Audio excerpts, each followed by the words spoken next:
Banff Sunshine Village boasts some of the best skiing and snowboarding terrain in Canada and is an amazing winter experience. It has over 3,300 skiable acres with a huge variety of rideable terrain, a unique mountain setup, and views to die for. In this video, I'll give you a first-time visitor's guide to this Canadian Rockies ski resort in one of the most beautiful places on earth. I'll share my experience and give a few suggestions to help you plan your own trip and maximize your fun on the snow.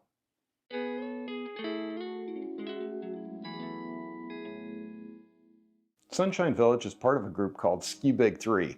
This is a partnership between the Banff National Park ski resorts of Sunshine Village, Lake Louise, and Mount Norquay. Last season, I went to all of the Big 3, and I have a separate video on that you can check out, links in the description.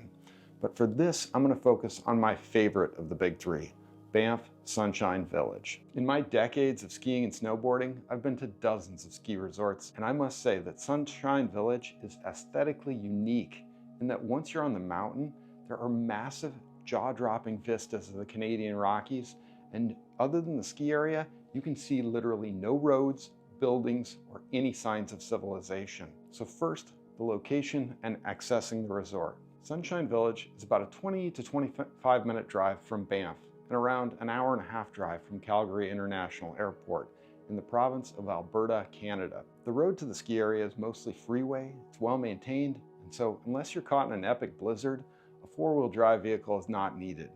And if you don't drive, there are skier shuttles available from Banff or Calgary. But if you are driving, there's one important reminder. Sunshine is within Banff National Park, so you must have a pass if you plan on parking anywhere within the park. If you're driving from Calgary on Highway 1, there's drive-through kiosks to purchase these passes just after the town of Canmore. Then put the pass in your vehicle's front window. Now don't think you can get away with not buying a park pass. Every day as I walked back to my car after my last run, I saw dozens of cars without park passes displayed, and literally every single one of them had received a parking ticket. Now Sunshine has a rather novel mountain setup. The access road goes up a narrow valley and ends at a parking lot and gondola base. Now other than that, you can't see any of the ski area from the lot. Considering the size of the resort, they have a relatively modestly sized parking lot. I pulled up at 9 a.m. on a February Saturday, and by then the lot was about 75% full. I'd recommend arriving as early as possible, ideally by 8:30 in the morning. Now there's a few services at this base area at the Creekside Lodge. You know, ticket sales, rental shop, a cafe, bathrooms, and a bag storage area. But the bulk of the resort facilities require boarding the 8-passenger Sunshine Gondola for a 15-minute 4.5 kilometer ride up to the village. When planning your logistics, keep in mind you'll probably not go anywhere near the parking lot and Creekside Lodge until the end of your final run. So don't leave anything at the base or in your car that you might need during the day. If you're bringing extra gear or packing lunch, put it in a backpack, bring it up with you on the gondola, and leave it at the Goat's Eye base or in the upper village. Sunshine partners with Ikon Pass and grants 5 to 7 days of access depending upon the type of pass you have. It also partners with the Mountain Collective Pass, which gives 2 days. Even if you don't have either of these passes,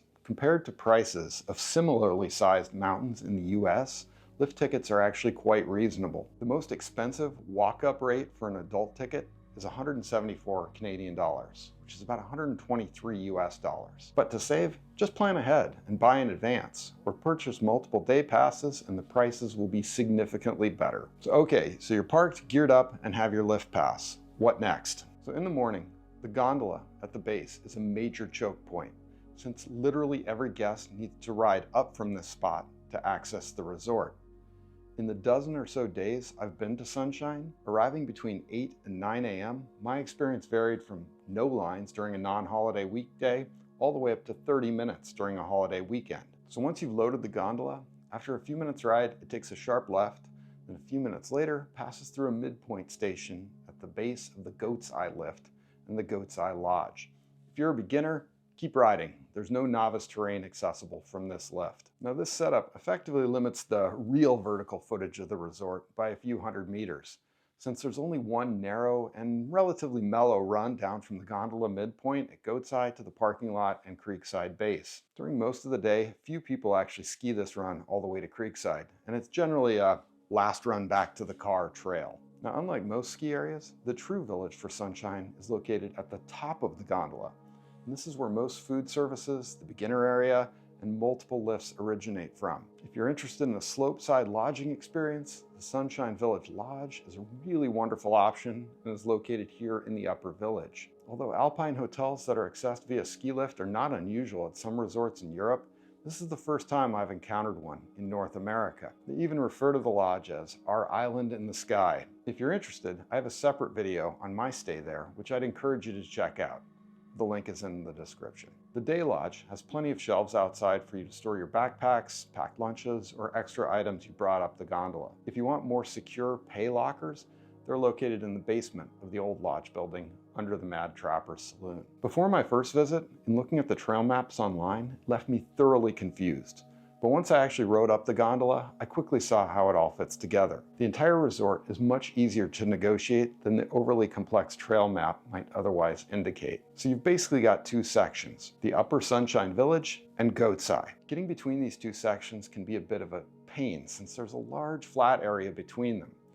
The easiest way to avoid crossing via multiple lifts or a few flat skates would be just to upload or download on the gondola to cross between them. The Upper Sunshine Village is the largest area and where the vast majority of riders base themselves. It has a wide variety of lift types, terrains, and difficulty levels.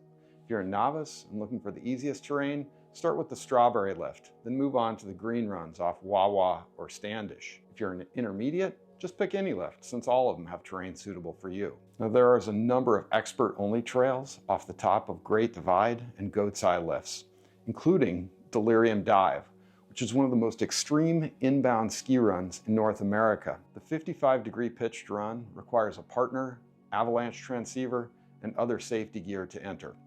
Needless to say, I didn't do it. One thing I really love about Sunshine is that pretty much every run has a few poles placed directly in the center of the start of the run with a green circle, blue square, or black diamond on it. So even if you miss the trail signs, there's no mistaking the difficulty level that you're about to undertake. I don't understand why every resort doesn't do this. Much of the riding from the village and from the Goat's Eye is at or above the tree line. So you'll get wide open vistas and huge runs with multiple lines down. On days with poor weather, this seriously exposes these upper areas to clouds and frigid wind chills. Now, I've ridden there in a variety of conditions, from snowing to clouds to bluebird days.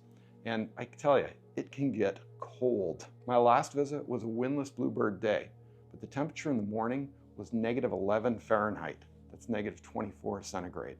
Thankfully, it warmed up to about 10 Fahrenheit, or -12 centigrade by the afternoon. Sunshine's tried to moderate the effects of the cold by adding some lifts with bubbles to protect against wind chills. And the Angel Express, which they just installed for the 2024-2025 season, even has heated seats. But keep this in mind when deciding what to wear before you board the gondola at the parking lot.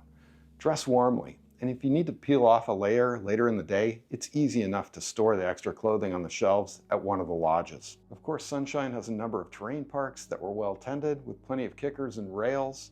Features were mostly small to medium size, but I did see a few large jumps. I didn't hit them though. So I'm an advanced rider, and in my dozen or so visits to Sunshine, typically my days there usually follow this pattern. I try to arrive and park by around 8 to 8:30 a.m. I then ride up the gondola and get out at the top. I then take the Angel Express or Strawberry lift and head over to the Great Divide chair. I then ride in that area, bouncing between Great Divide, Angel Express, and Teepee Town lifts until I need a break. Typically, I try to grab an early lunch by around 11:30 at the Mad Trapper's before it gets too busy. This restaurant is in the original Sunshine Village Lodge building from 1928.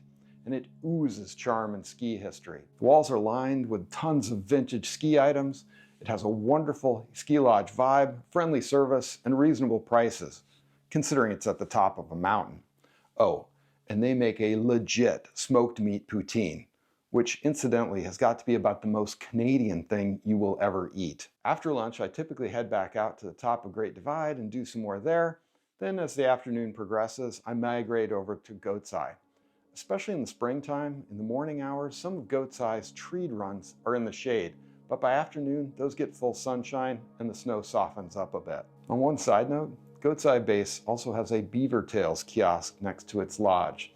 These decadent and messy treats are the perfect mid-afternoon power-up. So once I'm completely spent, It's an easy run down to the parking lot from the Goat's Eye base to wrap up a perfect day at Sunshine. I really enjoy riding at Banff Sunshine Village. The beautiful alpine vistas, friendly staff, and wide variety of lifts and terrain make for a lovely experience. Although it's well known for getting large amounts of snow, most of the times I've visited, they hadn't received any new snowfall in the recent past. So there was no fresh powder, the trees were pretty tracked, and most of the advanced runs that weren't groomed had been moguled up. Although I'm an expert snowboarder, deeply cut moguls on steep runs are not something I find particularly enjoyable. So this kept me off a few of the ungroomed black diamonds, out of the more tracked out glades, and away from the freeride zones on Goat's Eye. But after they get a fresh dump of snow, I am certain there is a lot more to discover and love about Sunshine. Thanks for tuning in. If you found this useful, a subscribe is sincerely appreciated and helps me to continue the channel.